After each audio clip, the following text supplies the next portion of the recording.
It's about 1:30. Today's game plan is I've got 3 pieces of furniture to paint. Here are my initial thoughts.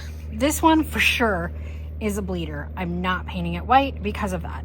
I want to strip the top down and sand it, get this old varnish off, and use one of Dixie Belle's new Voodoo gel stains. Redo the top. That's this piece. This piece should not be a bleeder, so I'm gonna paint it white, hopefully. The top, very similarly, it's in really rough shape. I don't even think I'm gonna bother to strip it. I'm just gonna go straight at it with some 50 grit sandpaper because I've definitely got to get some of this stuff gone. I did have John get me a paint scraper, so I might start there first. And then finally, we have this piece. It's a really beautiful little empire piece, and it should, again, be a bleeder. So I'm gonna get the knobs off. I really would like to paint the base white, but I don't think I'm going to because there's too many little areas that have some chip veneer or what have you on here that I'm not gonna probably bother doing too much repair. I will do a little repair on them. But I think ultimately giving this one some texture and then painting it might be the best method. So maybe I'll add some salt wash to an underneath coat to kind of hide some of the damage and then paint it white and do some sanding down. Top, same. Everybody seems to want the wood tops these days. And I do like using the Voodoo stain. We're going to give this a sand and a restain as well. Really, the first step for all of it, though, is going to be a bucket of TSP and water. Give everything a good clean. These are all pieces that Sue bought from that Pods unit. And we know they've been in there for a couple decades. So we want to start with cleaning them. To cut through this heavy lacquer, I've decided to use citrus strip, and I am going to lay it on liberally. I have a trowel. I've tried it with a brush. It doesn't really matter. The idea is the thicker the coat, the better. And because this is Florida and it is hot outside, I am also going to add some plastic wrap so that it keeps it from evaporating. I'm going to leave it on there probably for a good hour. I really hate working with a stripper because it's so gross and messy, and I am much more of a painter than a restorer, but sometimes you gotta do what you gotta do. And you can see that the varnish is coming up. It's stuck to the plastic wrap. The problem is it's very gooey, and even though I have a decent scraper, it's just rough to take off.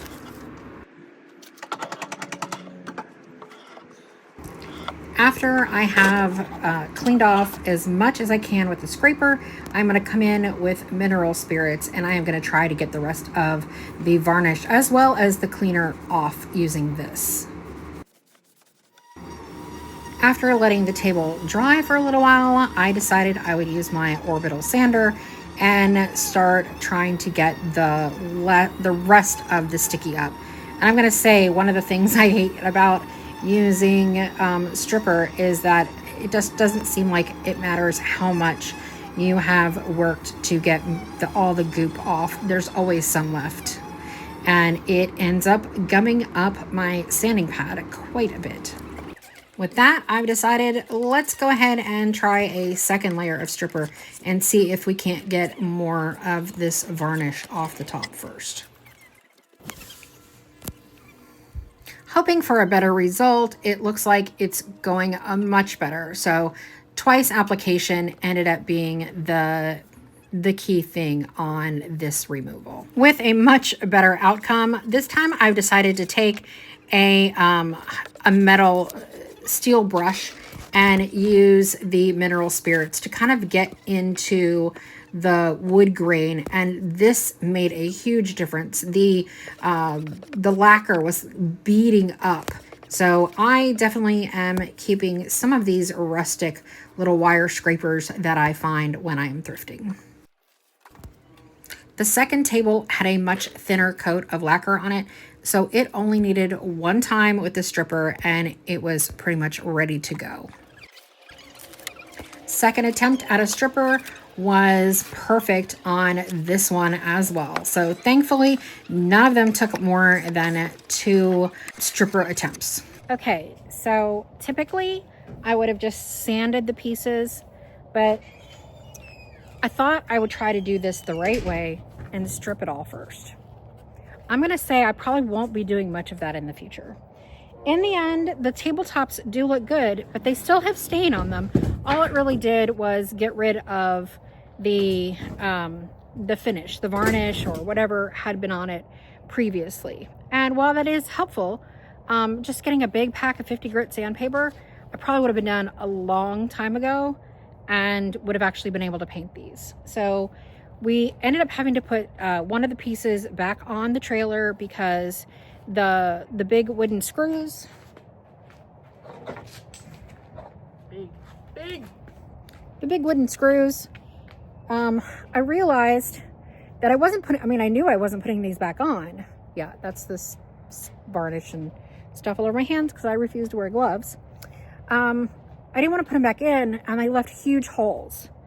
So I'm gonna need to go buy some dowels this size and plug all the holes, and then wood fill and so on and so forth. So that's not happening today.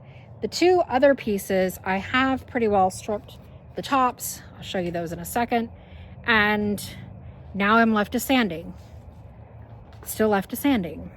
I'm gonna start with a higher grit, but I think if I would have just started sanding, that would have been faster. After getting all of the varnish and the stripper off using mineral spirits, I started with 80 grit sandpaper and worked my way up to 320 grit sandpaper. As you look out, you can see it's raining. I feel like every time I have time to work outside, it's raining. I'm gonna have to create a new schedule.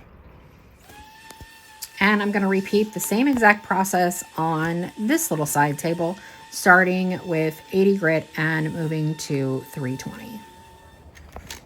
Unfortunately, because this had such thick lacquer, even using the metal brush with mineral spirits to get most of it off, this was gumming up my sandpaper, especially on the lower grits. So I'm just using my another scraper tool and scraping some of those off my sandpaper. It's dry now at least, but it's still pretty gummy. Just that lacquer is horrible to work with. So I am gonna do this periodically as I sand.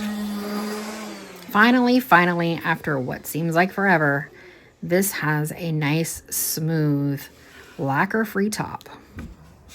Okay, so I've been out here at least another hour sanding this tabletop. I can still absolutely see splotches, but at some point, you're just gonna have to say, good is good enough, because I'm not gonna get thousands of dollars for this piece, and I can't just keep pouring more and more time into it. Yeah, so learning curve. I think once I get it all stained up, it's gonna look fine. So I'm gonna go get some Voodoo gel stain. We're gonna put the first coat on because I know that's gonna lift grain, and so we might end up sanding after the first coat. So let me go do that. Ooh, hi, all right. This is weird for me. That's my avocado tree. It's gotten so big. Anyway, let's take a look what we got. All right.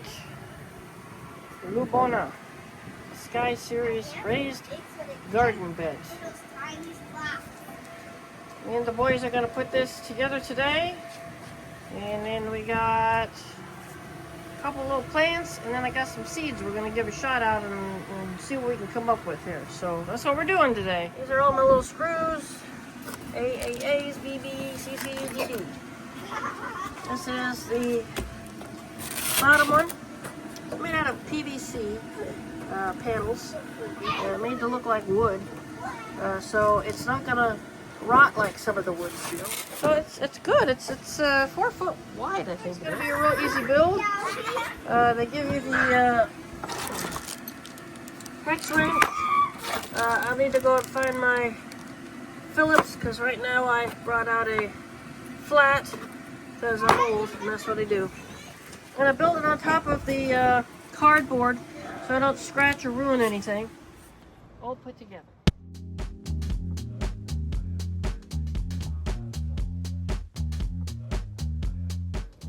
Yeah.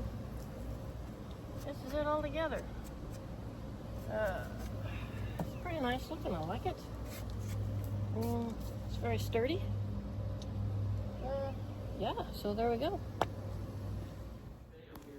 I decided to use the charred hickory, which is sort of a medium to light brown on this piece. I am going to paint the base in a black, so I wanted there still to be some contrast.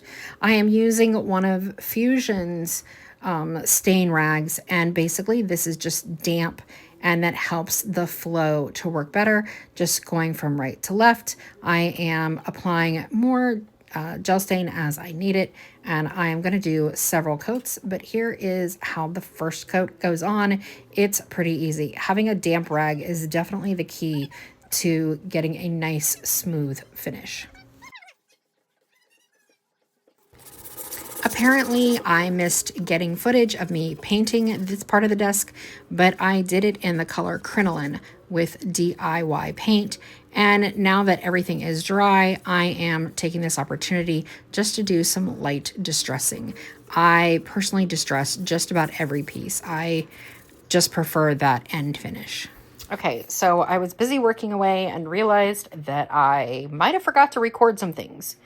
So I ended up doing 3 coats of this voodoo gel stain, and I've already done 3 top coats as well. I will show you that technique in a moment. Before I finish, put the last coat of top coat on, I like to give everything just a nice sand with 320 grit sandpaper, because anytime you go over the wood with anything, really, it's going to raise the grain. And so just before I put the last coat on, I try to knock all that off.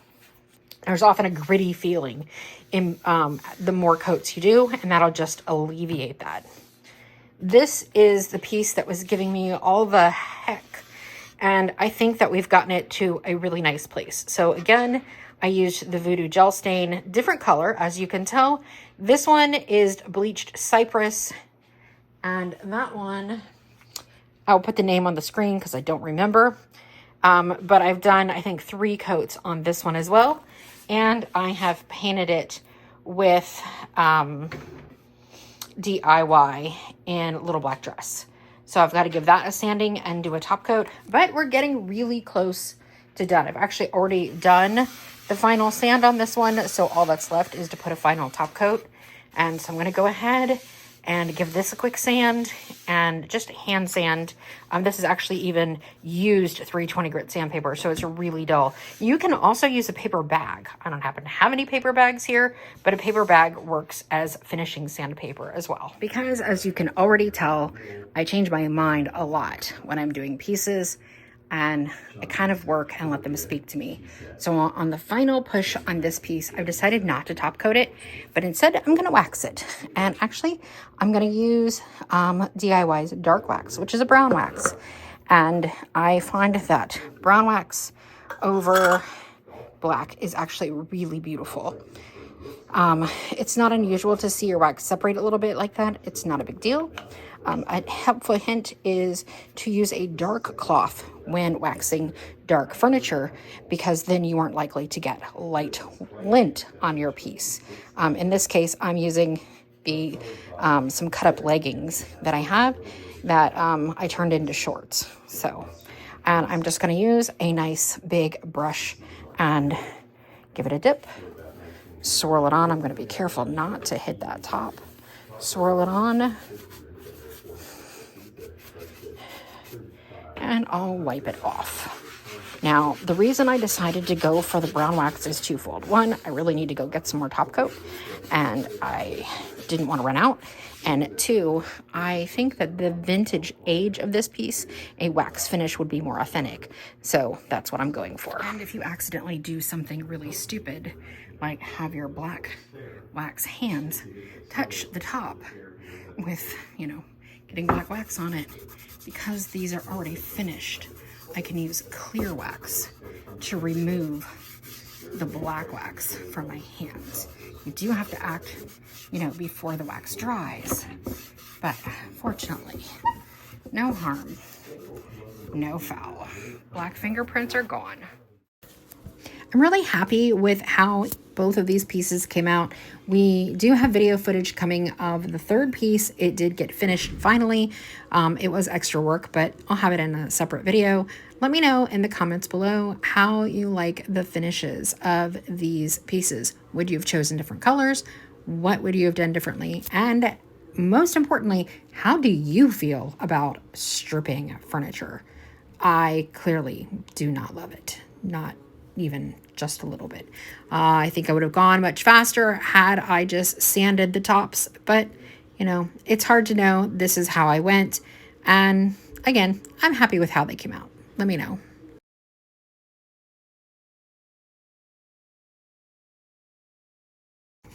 If you enjoy videos like this, please be sure to hit like and subscribe and consider sharing with a friend. It really does help our channel. Thanks, guys. We'll see you soon.